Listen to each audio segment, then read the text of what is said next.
Good evening, fight fans, and welcome to another episode of HeavyweightBoxing TV. I'm your host, Jack Fletcher, and I'm delighted to welcome on this evening heavyweight sensation, Mr. Joseph Parker.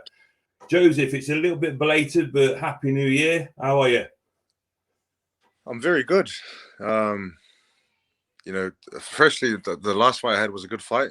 They went into a nice Christmas break with the family. A good New Year's. Went to a centre park and had a nice week where just did activities and had some fun. And now back in Morecambe, back to training. So can't complain. Life is good. Feeling blessed. Got energy and strength to train every day, which is awesome. So life is good. I watched you fight ringside from start to finish, and what an absolute war it was. You went through the fire, come out unscathed. And then at the end of the 12th round, you got your hand raised and you beat Derek Chisora. But it wasn't a cut and dried fight, was it? It was a little bit tricky at times in there, but you got the job done. Ultimate thing, I think the most important thing in boxing or in fights is to win the fights, and that's the only way to progress and get better and to get the bigger fights out there. So for me, it was great to get the win, and it was great to get the win in better fashion than I did with the first time. And it just showed the improvements I've made as a fighter under the guidance of Andy Lee, training alongside Tyson Fury, and it made it all worthwhile. Leaving New Zealand, leaving my family for like 7 or 8 weeks, coming here to train, and then having them join me, and then there was a big sacrifice, and still not able to return home now. So, but wow. It was a sacrifice I was willing to make in order to progress and get better. And I'm just thankful that I was able to get the win over a tough 12-round fight with Derek Chisora, who was a warrior. Looking back on that experience, I mean, as a fighter, every fight you go through, you learn a bit about yourself, you learn about your fighting style and what you need to improve on. Off the back of that fight, when the dust is settled, looking at reflection from that fight, what did you learn, Joseph? After watching the fight back, I was very happy with the progress I made of putting on, not running away all the time and not being a defensive fighter, and actually standing my ground and having the confidence to trade and give it back. But when I watched the fight back, there was a lot of opportunities where I could have put on and more, could have attacked when he was hurt, could have done this, could have done that. But I guess there's a lot of room for improvement, and there's a lot that we can work on with myself and Andy, and I'm excited because there's a lot more that I can do, and hopefully with a longer camp or another camp and having another fight locked in, work on these things and show more improvements in the next fight, and continue to go down that path. I think it's fair to say that it was a fantastic way to cap off the year 2021, set you up for a lovely Christmas. But looking into the new year, what's the blueprint? I mean, there's a lot of names floating about a bit in the heavyweight division. You've got Andy Ruiz, who you fought before, the likes of sort of Joyce, Alan Babich. I mean, what name sort of stands out for yourself? If you're going into your next fight, or when a fight gets decided, who would you like it to be, Joe? Listen, honestly, for me, I like the fight that I would really like to take would be a Dillian Whyte rematch. That would be a good fight. But I know that he's in line to fight for a world title, or he's been waiting for a long time, and he's in negotiations with with his team and the other teams that he's talking to. So I'm not sure if that can happen. But another one would be Ruiz. Joyce is right up there in the WBO, and I think that'll be a great fight if it can happen. So I think there are options. There's Deontay Wilder, who just came off a great fight with Tyson Fury. I think there's options. There's options, and there's good quality fights that we can have and we can make happen. I think it's nice to have options, Joe, and it really does set you up for an amazing 2022. I think having options is perfect. So you can pick the good fights that people want to see, and the good fights that can be an action-packed fight. Because I want to be involved in big fights. I want to be involved in fights that are exciting, but also has to make sense. It has to make sense in every level. So I'm just leaving that to my manager, David Higgins, to work on, and he's putting in some work to make a fight happen very soon. I'm in training camp already. I'm keeping in shape, so I'll be I'm ready to fight. I'm ready to fight soon. I know there's a lot of fighters out there waiting for their turn, but I'm in the same queue. I'm waiting for another fight to be locked in so I can get to work, keep improving, keep getting better, keep climbing up the rankings, and hopefully keep winning. That's the most important part. In sort of regards to sort of time frames, I mean, when are we likely to expect some type of an announcement? Do you think it's going to be fairly soon? I'm not quite sure, to be honest. I know we're still waiting on Matchroom to see if they have an offer or an opponent that they would like to see me fight. David's working on a few options as well. Just in talks with everyone to see who's the best opponent and what makes sense. But I'd like to get it as soon as I can. Probably, like, what are we now? January? I'd like to get it in March if I can. I think Tyson's fighting around March. It'd be great to be fighting around the same time since we're both in camp and working hard. Just moving on to sort of Tyson. Obviously, you're now a resident of Morecambe, or you might as well be. So I just wanted to ask you this, Joe. I know that you've got a really good relationship with Tyson.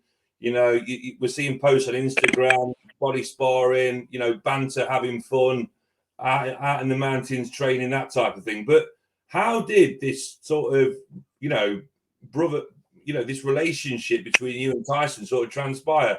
When did you first meet Tyson? How did it all happen? How did it come about? It started off like back in 2014. Like, it was like on the social media, like supporting each other from afar.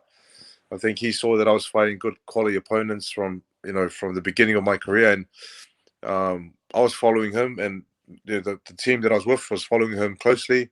And I didn't meet him until I fought his cousin Hughie Fury in Manchester in 2017.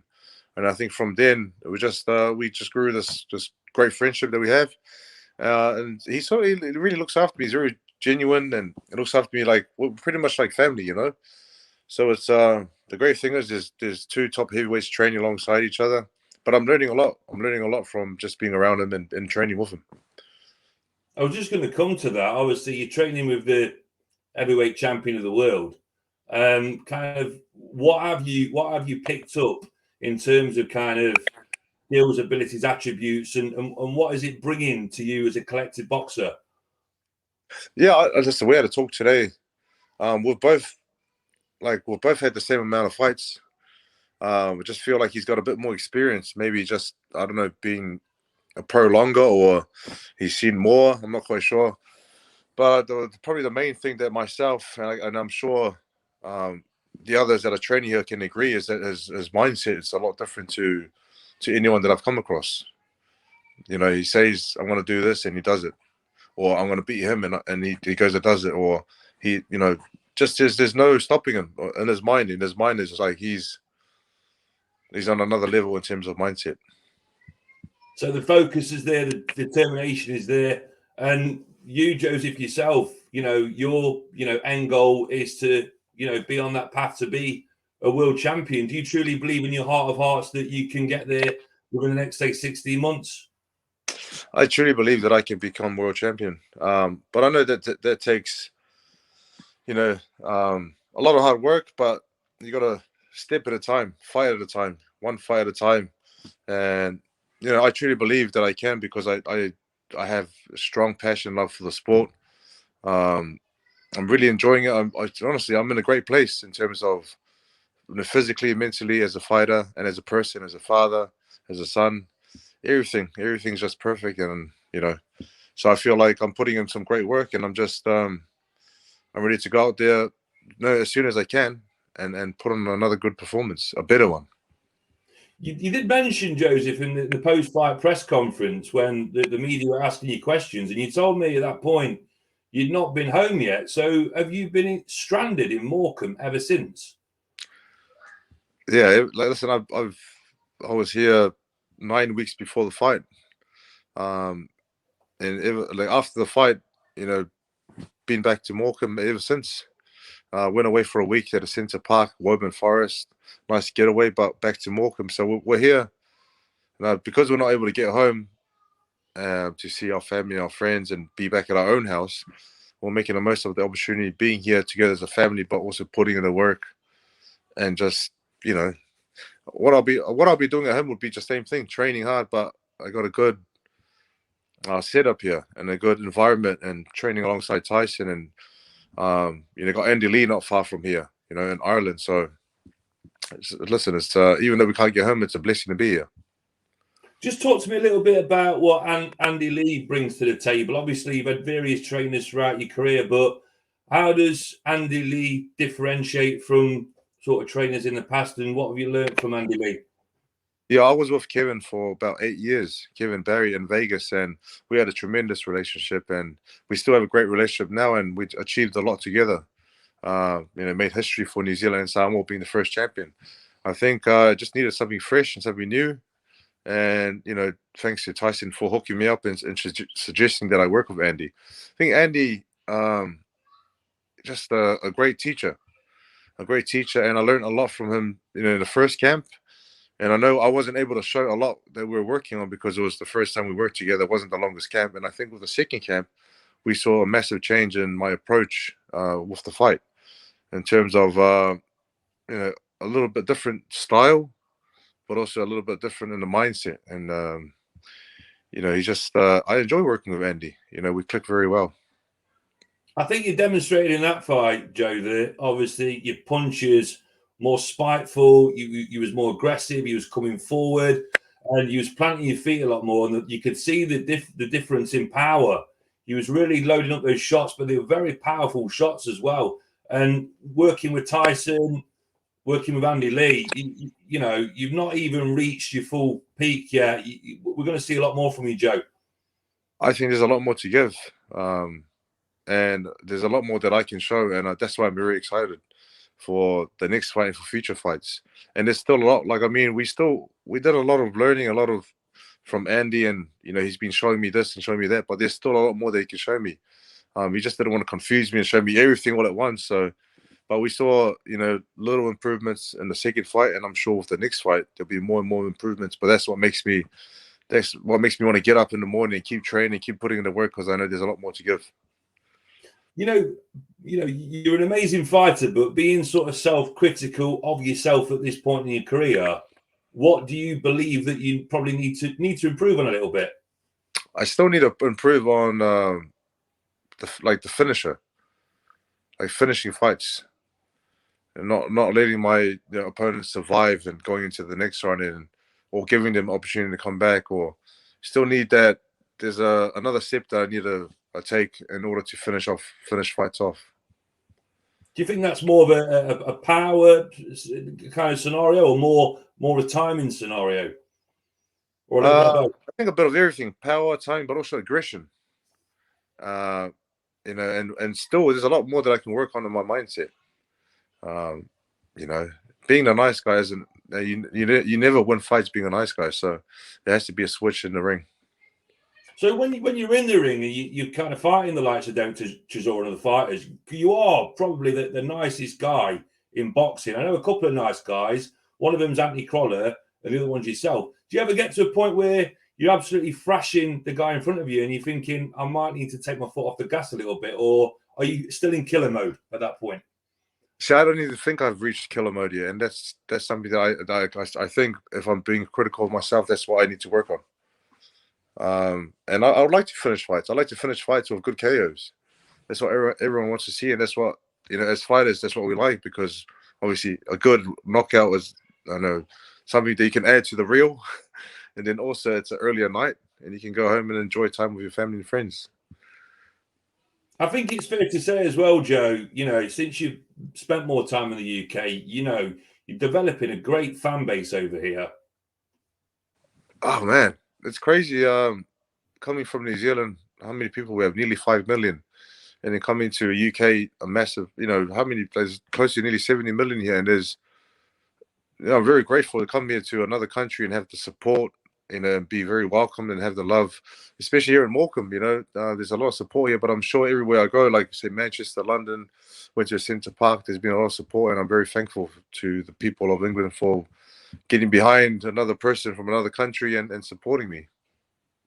Just sort of moving on to Tyson Fury, Dillian Whyte. Obviously, we've not had any official announcement yet. I'm sure Tyson is ready to go and he wants to get in that ring as soon as possible. Have you got any sort of anything you can share with us? Any sort of latest developments at all? We don't really talk about fights, to be honest. I mean, we're just training. We talk about other stuff, and I think with the training, we're training so hard that we can't really talk at times. But from like the last I heard that he might be fighting in March. There might be a date in March that he might be fighting, and I'm not even sure who it is. Hopefully, Usyk, Whyte, or Joshua. I don't know. Hopefully, one of them three. It'll be a good fight. You know, a good fight here in the UK. So you capped off 2021 with a fantastic victory. We're in January now. We've got the whole year to go. Let's fast forward to December 2022. Joseph Parker, where do you want to be in your career at that point? 3 fights, 3 wins, 3 knockouts, and entertaining fights, and fights that will get me, you know, higher and higher in the rankings, and fights that are meaningful, and fights that make sense, and you know, just finish off the year with 3 good wins. Good stuff, Joe. It's been absolutely fantastic having you on today. Really appreciate your time. Yeah, thanks a lot. You got any sort of final words at all, buddy? So thanks for having me on. Good to see you again. To everyone that's watching, thank you guys for the support, for myself, for other fighters out there, for the for watching us and for checking in on Jack, and you know, and the things that he's doing. And you know, it's great to be here in the UK. I'm not sure when I can get home, but I'm enjoying my time here with my family, making the most of it, and I think I'm going to be here for a long, long time. Thank you all for the support, and I'll see you all very soon at the next event. Josie Parker, thanks for coming to HeavyweightBoxing TV. Thank you.